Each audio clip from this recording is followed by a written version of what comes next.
NFL free agency is due to start, I think, March 14th or March 13th, somewhere in that range. So I kind of want to just give a breakdown of where I think these teams stand on win projections going into next year. And honestly, I did this last year, and I didn't really do it at the right time. I did it like right before the draft. So I think this is going to be a three-part series to this year where I'm going to do one pre-free agency, one pre-draft, and then I'm going to do one after the draft, kind of like a final predictions. But we're just going to go into this one right here, and I think one team that I can say is going to be out for blood next year is just going to be the 49ers. I think they get 14 plus. I think they're going to be red hot with anger after losing that Super Bowl, and they have the pieces to make it work. Purdy can, I don't think he's a guy that can take over and win games by himself, but you have a great roster around him. Defensively, you're really sound with Joey Bosa out there. Offensive pieces are unbelievable, and you have one of the better, more formative head coaches in the league. So I like the direction with him. I think the Cardinals have a big rise. They could be a wild card team. I'm just going to assume that they draft Marvin Harrison Jr. As of right now, because I have no other reason not to with the way that the draft's looking like it's going to shake up. And I'm assuming Kyler Murray is going to come back healthy. If you look at it, there's still going to be liabilities on defense. But if you have a healthy Kyler Murray and you have Marvin Harrison Jr., who I do project will win Offensive Rookie of the Year, I think they're going to surprise a few people, and I think that they could be in that 8 to 10 zone fighting for that spot. Atlanta, it's going to be very interesting with Atlanta. I think they're in this conversation too. Because if they can find a way to get a quarterback maybe in this draft or potentially through, if you look at it offensively, they have pieces. And defensively, they have certain guys that are able to kind of keep them in games. Jesse Bates is a guy that comes to mind. Jeff Okudah had a decent kind of comeback year. Maybe he's not a centerpiece to that defense, but Jesse Bates had a really strong year. And if you just look at their offense, you have weapons there. Kyle Pitts is there. You have Drake London. Bijan Robinson was really underutilized last year, and he still had a really good year. So I think that if you can get the quarterback right, then they have a shot to be a fringe playoff team. Baltimore, this is another team going to be out for blood. If Lamar is able to stay healthy, I think that they might be able to get over the hump next year, and that's why I think that they're going to win 14-ish games, just because when you have Lamar Jackson playing like that at that level, it's tough to stop. It really is. And he's a really good, obviously, when healthy, regular season quarterback. So I think that they can be in that right back where they were in that range. The Bengals, I think you can lock them in this range right here. Obviously, I had kind of a sketchy year, was decently rough just because of Burrow being hurt. But it's looking like they're going to tag Higgins. Now, maybe he plays through the year, maybe he holds out, but if they do that, you're going to retain all these guys. You have picks that you can do in the draft to get a little bit better, and you have like Jamar Chase. The defense is solid. It's a team that can compete for sure. I don't think that they're going to win the division, as I put Baltimore up there, but when they have Joe Burrow playing, they're a really solid team. The Browns, I think they're in this range here, and I haven't decided yet whether they're at 10 or 8 wins, but And that's obviously going to be the difference between them making the playoffs. It really depends what Deshaun Watson does. We know what the roster is going to look like. They have a few moves that they're thinking about doing where they might cut like Nick Chubb or people like that. So I don't think they do, but we'll see what they end up figuring out in this offseason. But I think that it's going to come down to Deshaun Watson this year. That's going to be it for the Browns. If we're going to Tampa Bay, I think they regress a little bit. You have Antoine Winfield Jr., who's probably going to leave them in free agency.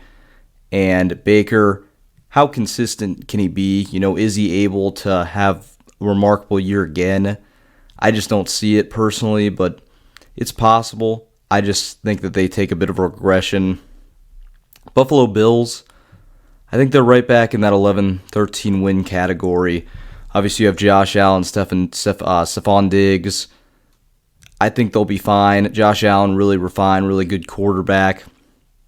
Has a bit of an interception issue, but when he's on, he's a tough guy to beat. He's a really tough guy to beat. Carolina, I think they're right back down where they were. I don't see a lot of upside in Carolina. I hated the coaching hire that they made, and Bryce Young, I just don't think he's the guy. So I think they're going to have back-to-back really abysmal years. Chargers are going to be one of the more improved teams in the NFL. I have them there. When you're able to put a quarterback with a coach, it just changes everything. If you look at that team, you have weapons on that offense. They're probably going to draft Brock Bowers this year. That's going to be huge for them. But even, let's say they don't even get Brock Bowers, you're just going to have Jim Harbaugh, who's a really good NFL coach. He's proven that before. And Justin Herbert, a guy that I think is a top 5 quarterback in the league. It's going to mesh very well, and they're going to be a better team. Chicago, it's really tough to say. Because at this point, we really don't know what they're going to do. Are they going to trade Justin Fields and get Caleb Williams, or are they going to keep Fields and maybe move around? We don't really know what they're going to do. But they won 7 games last year, and they're only going to get better. They might lose Jalen Johnson, but other than that, they're really retaining a lot of pieces. So it's really tough to say for me with Chicago. I'm going to put them at least 8 wins because it's just really tough. That's kind of the middle of the pack. So we're going to put them there for now, just because I really don't know what they're going to do yet. Kansas City, they'll sit at like the 11-13 win range. They might even lose the division to the Chargers, but they'll be ready for the postseason. You're going to have Mahomes. They're probably going to go out and get a receiver. If they were to get like Mike Evans, that would be ridiculous, or Michael Pittman Jr. I don't think they're going to be able to get one of those guys, but if they are to help out Patrick Mahomes, you pretty much have it with Patrick Mahomes. You're always going to be in the conversation, so that's why I got them there. Colts are an interesting team too, and I'm going to put them in this range right here. You have Anthony Richardson, who was looking really good when he was playing. Now, if they lose Michael Pittman Jr., it's looking closer to 8 for me. But you have a lot of positives on this team, and I think that they can possibly make a run at it. I mean, they had a pretty good year last year, and it was Shane Steichen's first year. So I'm going to put them in that range. Washington, it's going to be, one of those first years. I like Drake May after watching more tape on him, if that's who they end up getting. But they're still a little bit away, I feel like. You have Terry McLaurin, but like I said, I still think they're a little bit away. Here, the Cowboys, they might regress a little bit.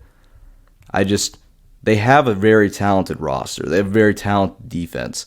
But for some reason, I'm just thinking this could be the year where it kind of implodes a little bit. Like Mike McCarthy, they bring him back, and Dak's there. It's been going well. Maybe this is the year where kind of the wheels fall off a little bit, and they have to go get that new head coach. That's the hunch I'm getting right now. Denver, there's not a lot. Until they figure out a better situation at quarterback, there's just not a lot I like at Denver outside of their head coach. There's not. I mean, you have Jerry Jeudy had an underwhelming season. There's not much that I like, so I'm going to put them right there. Lions, they're going to be out for a vengeance. That's why I think they get to that win total right there. Obviously, you have Dan Campbell, who, kind of cost them the game in that NFC Championship, but he's a good motivator. He'll get these guys ready. You have a solid team, and I think that they're going to be able to get back to a decent winning stretch. And the Packers, it's tough with the Packers because you have a really good young core. Jordan Love played a lot better. So that's why I got to put them in this 8-10 category right here, just because I don't think they're quite good enough to win the division over the Lions, but you have a good young core going with you. I think that you can make some stuff happen. I like Christian Watson. I think he's a really good receiver. Their defense is pretty solid, but I don't know if they're above 10 wins. Houston, I think, might have a regression. I'm going to put them here just because we'll see what they do in the draft, but it's going to be, you got a year of film on C.J. Stroud, you got a year of film on DeMeco Ryans. Maybe you take a step back. Now, if you look at their division, though, it's one of the easier divisions in the AFC, so they might be able to carve their way through that. But so yeah, I'll put them in the 8 to 10 right now. We'll see what they do in free agency, and I'll have a better estimate because you have another team in the Jacksonville Jaguars who very well could be in that range right there. I'm starting to turn on Doug Peterson a little bit. For some reason, they just kind of fell apart last year.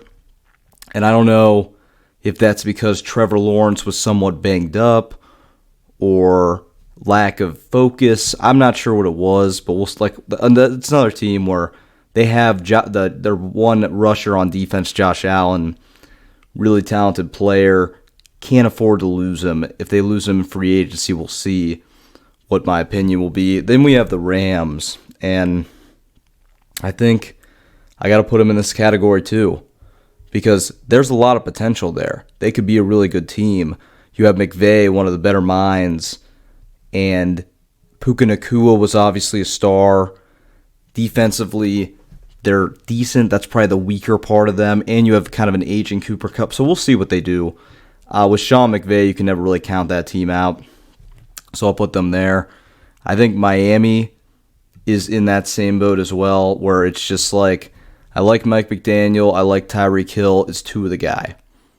That's the question. Their defense is fine. Is Tua able to uplift them, is what I think their big question is. Minnesota might dip. Because they got to get a new quarterback. Because it's looking like Kirk Cousins might go, even if Kirk Cousins stays. I just don't. The league is so competitive, as you can see. When you're really looking through these teams, some teams got to be at the bottom. Minnesota, I'm seeing 7 wins. I love Justin Jefferson. He's a really good player, but I don't know. The roster is just not up to speed with what needs to be done. And that division is getting a lot better. So we're going to keep them there. Patriots, I think they had the worst coaching hire of the offseason. And I think that's going to show. Still have no idea what you're doing at quarterback. Even if you draft Jaden Daniels, you're going to put him in a terrible situation. So I think that they have just an awful year. Saints are going to have a rough year too. I think their coach is gone after this year. Derek Carr is going to regress. He will not be the quarterback the year following. They have talent on that team. I think Kamara's days are numbered. Chris Olave is their future piece, but I don't see much out of them here. The Giants, as long as you have Daniel Jones, that's all I got to say. You have a talented defense. You have a good-minded head coach. You're super limited at quarterback. The Jets, I will put them in this conversation right here because I need to see them with Aaron Rodgers. That's going to be the key. How good is, because their defense is elite. Garrett Wilson's a great receiver. What does Aaron Rodgers do? Is Aaron Rodgers able to compel them to the postseason? I think Oakland takes a bit of a step back. You have Devontae Adams. Josh Jacobs is aging. You got to think about that. With him aging, it's just going to be tough. And, is their coach, is he a one-hit wonder with that year? We will see. The Eagles, they're in this range right here. They have a lot of young guys that look like they might be able to get better. You have a good young offense. But Nick Sirianni, they fell apart last year. And is that going to carry over? That's a big question there with them. Is that going to carry over? I like A.J. Brown. I like DeAndre Swift if he's going to be there next year. He was able to help them. Jalen Hurts just throws a lot of interceptions. Really inconsistent quarterback who I don't think he's in the top 5 anymore, just after the way they fell apart last year. So we will see what they do, but I have to put them in this 8 to 10 range right now. Steelers, they're in that range as well, obviously. Mike Tomlin still never had a losing season. They're an interesting one because you have a really explosive offense and you have a really good run game possibilities. I don't love the addition of Arthur Smith, the OC, just because I thought that he was very underwhelming in Atlanta. Some of his decision-making seemed off, but they can make it work. They just got to figure something out at quarterback. That's their key. They got to figure something out at quarterback. TJ Watt's still a great defender, one of the best. But if they're going to be successful, something has to be figured out at quarterback. Seattle, they're in this range as well. The new coaching hire, not terrible, not the best. I think you could have went. I think Harbaugh would have been a really good fit with them. Obviously, the Chargers got him. That would have been a really good fit. We're really going to see, is Geno Smith. They might go quarterback in the draft. We'll see. But if they don't, we're going to see, can Geno Smith lead this team to the playoffs again? We're going to see there. Then Tennessee, I'm seeing 3-5. I mean, probably shouldn't have let go of Vrabel. You don't really have many guys there. Quarterback Will Levis, we'll see what he can do next year. But yeah, that's kind of what I have it right now, and I feel pretty strongly about this going into free agency.